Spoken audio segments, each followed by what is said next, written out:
Hello friends, welcome to this video. This video is part of a 10 minute a day series जहाँ पर हम important concepts of I and I F S and all the four components of J I B उनको discuss करते हैं। Okay, तो इस session में हम I and I F S का important concept that is economic performance indicators, तो इससे ऑलमोस्ट एवरी साइकिल में जो है क्वेश्चन आ जाता है। यस, चैप्टर 8 के सारे टॉपिक्स ऑलमोस्ट काफ़ी इंपॉर्टेंट है, तो ये भी एक काफ़ी इंपॉर्टेंट टॉपिक है। तो this session is going to be really really important for you. Okay, तो इकोनॉमिक परफॉर्मेंस इंडिकेटर्स, ये इसका मतलब क्या है? Every country is assessed based upon certain indicators कि कैसा वो परफॉर्म कर रहा है। एंड इकोनॉमिक टर्म्स में there are these indicators which will give you an idea about various aspects of the performance of a particular country. ठीक है, तो यहाँ पर आपके इंडिकेटर्स दिए हुए हैं, जहाँ इंटरप्रिटेशन दिया हुआ है कि हाँ ये इस पर्टिकुलर इंडिकेटर से आपको उस इकोनॉमी के कौन से परफॉर्मेंस पैरामीटर के बारे में इंफॉर्मेशन मिलती है। तो यहाँ इंडिकेटर की अगर पहले इंडिकेटर की बात करें तो जीडीपी ग्रोथ रेट, ये परफॉर्मेंस ऑफ द इकोनॉमी की परफॉर्मेंस किस तरीके की है ओवरऑल उसके बारे में बताता है। ठीक है, GDP growth rate is nothing but GDP, gross domestic product, that is national income एक पर्टिकुलर कंट्री का कितना इंक्रीज हो रहा है। पिछले साल 100 रुपये इंडिया ने कुल कंप्लीटली नेशनल इनकम में कमाए हैं, इस साल 200 हुए हैं, तो there is an increase in the GDP. Okay, so that tells की परफॉर्मेंस जो उस पर्टिकुलर इकोनॉमी की है वो बेटर हो रही है, ये हम कह सकते हैं। अब जीडीपी पर कैपिटा, ये जो है जीडीपी, चलो इंडिया की जीडीपी 200 रुपीज़ है, ठीक है, बट एक और कंट्री है उसके भी जीडीपी 200 रुपीज़ है। अब इन दोनों कंट्रीज को हम कंपेयर कैसे करेंगे? हाउ विल कंपेयर कि विच is better performing? That will compare using something called पर कैपिटा इनकम। ठीक है, या जीडीपी पर कैपिटा इसे कहा जाता है। तो जीडीपी जो है उसको डिवाइड करो, लेट अस यहाँ पे 100 पीपल है इन दिस पर्टिकुलर कंट्री, तो इनका per capita income will B 2 rupees. अब यहाँ पर लेट से 50 पीपल हैं, तो इनका per capita income will be 4 rupees. तो which is better per capita income के बेसिस पर? This one is better. तो परफॉर्मेंस बेटर किसका है वो पता चल जाता है। तो level of economic development in comparison to other countries, ठीक है, अदर कंट्रीज के साथ कंपेयर करने के लिए GDP per capita is the best thing. Is that clear? ये एग्जाम्पल से क्लियर हो गया होगा। The compensation of employees per worker, ठीक है, तो ईच एंड एवरी कंपनी कितना कंपनसेशन एवरी वर्क आर के लिए कितना कंपनसेशन, कितना पैसा दे रही है।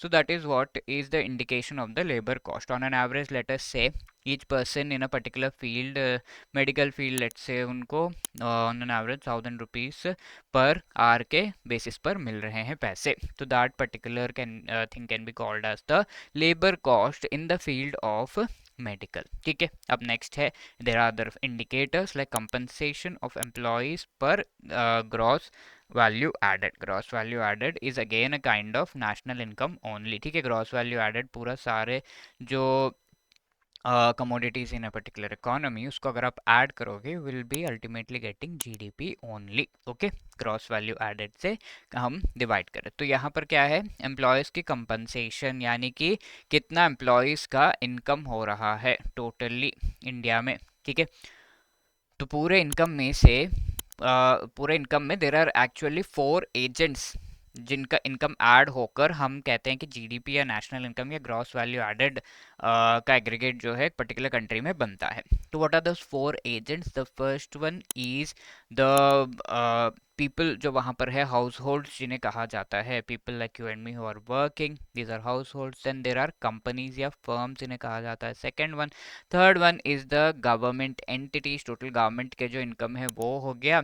एंड एक्सटर्नल सेक्टर, बाहर कंट्रीज से जो नेट इनकम हमें हो रही है, क्योंकि थोड़ा पैसा इंडिया से बाहर भी जा रहा है and some money is coming in, तो नेट कितना आ रहा है, तो that is called the external sector से इनकम। तो इसमें यहाँ पर कंपनसेशन ऑफ एम्प्लॉयज, यानी कि यहाँ पे जो हाउस होल्ड्स हैं उनका कितना जो है कंपनसेशन, उनको कितना पैसा मिल रहा है, वो एक आइडिया दे रहा है कि इनकम शेयर एम्प्लॉयज का जीडीपी में इनकम शेयर कितना है, टोटल इनकम में से एम्प्लॉयज का जीडीपी में कितना इनकम शेयर है, इसका आइडिया दे रहा है। ऑब्वियसली वही है ना, वही पार्ट हम यहाँ पर बता रहा है।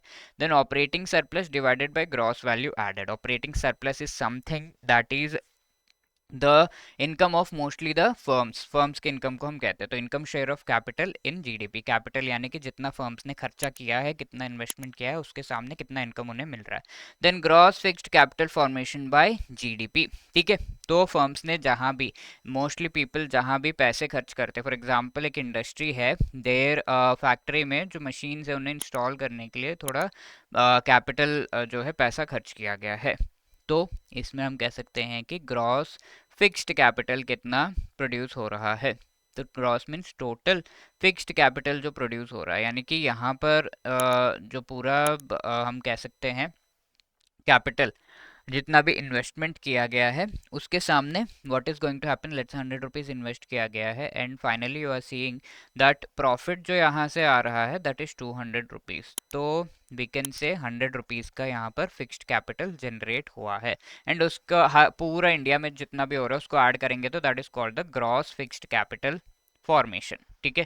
दैट डिवाइडेड बाय जीडीपी, तो ये प्रॉफिट्स जो है मेनली फर्म्स के अगेन प्रॉफिट्स है, divided by GDP, that will give you an idea of the कितना इन्वेस्टमेंट किया गया कैपिटल गुड्स में। जीडीपी में काफ़ी सारे इन्वेस्टमेंट्स के वैल्यूज भी होते हैं। तो कैपिटल गुड्स में इन्वेस्टमेंट यानी किस तरह का फिक्स्ड कैपिटल जनरेट करने के लिए इन्वेस्टमेंट कितना किया गया।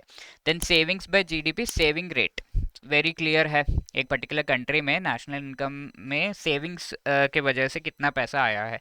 तो savings rate of a country ये बताता है। Saving by gross fixed capital formation, तो सेविंग्स जो ये क्या कहाँ से इन्वेस्टमेंट करेंगे जो फर्म्स है, they will take loan from the bank, bank में पैसे कहाँ से आएंगे, लोगों के सेविंग्स से। तो ultimately we can say investments को सोर्स कौन कर रहा है, इन्वेस्टमेंट को फंड कौन कर रहा है, सेविंग्स। तो saving by gross fixed capital formation domestic funding of investment, इस चीज का आइडिया दे रहा है। Do you get it, clear है ये। Saving of an institutional sector by total saving, ठीक है। एक पर्टिकुलर सेक्टर ने कितना सेविंग किया, टोटल सेविंग्स कितना है, लेट्स से टोटल सेविंग्स एक कंट्री में 1000 रुपीज है और टेक्सटाइल सेक्टर में जो पीपल वर्क कर रहे हैं 100 रुपीज का सेविंग करेंगे, तो this will be 10% of the savings जो है वो टेक्सटाइल सेक्टर से आ रहा है। तो that is called contribution of each sector to the total saving.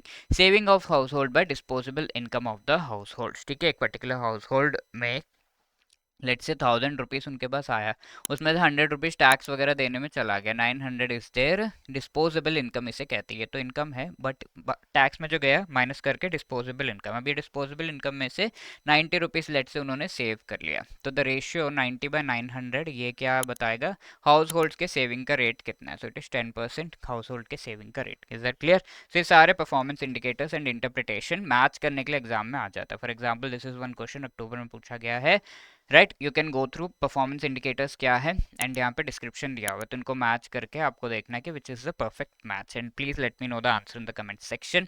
And ये क्वेश्चन पिछले सेशन में पूछा गया था, which among the following statement is correct with respect to economic growth and development. Economic growth means an increase in the real income by national output. Yes absolutely, real income जो है national output में increase हो रहा है, yes quantitative increase. Economic development is multi dimensional in nature as it focuses on income and improvement of standards of the people. Multi dimensional होता है development, absolutely 1 and 2 तो correct है। Economic development is precursor and prerequisite for economic growth, ये कुछ उल्टा नहीं लग रहा, ग्रोथ मीन्स नंबर्स जो इनकम में इंक्रीज हो रहा है, that this is precursor to economic development, ठीक है ना। डेवलपमेंट होना है तो डेफिनेटली ये growth in the GDP terms में ग्रोथ तो होना ही होना होगा, राइट। तो that is why we can say economic growth is precursor to economic development, ये गलत स्टेटमेंट दिया हुआ है, ओके। तो that is why 1 and 2 only, A will be the right answer, is that clear. जिन्होंने भी A answer किया absolutely good.